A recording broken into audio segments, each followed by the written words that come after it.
প্রিয় ভাই আমার রাকিবুল ইসলাম, আপনাকে সম্মান করি, ইজ্জত করি, ভালোবাসি ভাই।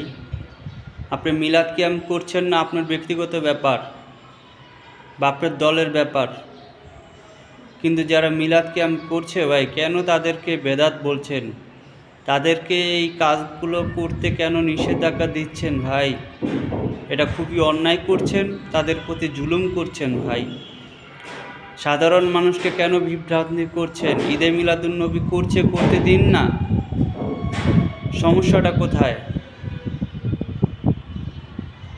আপনি যে মানুষকে হয়রানি করছেন, মানুষকে বেজ্জতি করছেন, আহলে সুন্নাত ওয়াল জামাতকে যেহেতু আপনি বেজ্জতি করতেছেন, আলেমদেরকে নিয়ে সমালোচনা করতেছেন, আপনাকেও আল্লাহ একদিন দেখবেন সমালোচনার মধ্যে ফালিয়ে দিবে। আপনার ইজ্জত সম্মান নিয়ে একদিন টানা হেঁচড়ার মধ্যে আপনি নিজেই পড়ে যাবেন।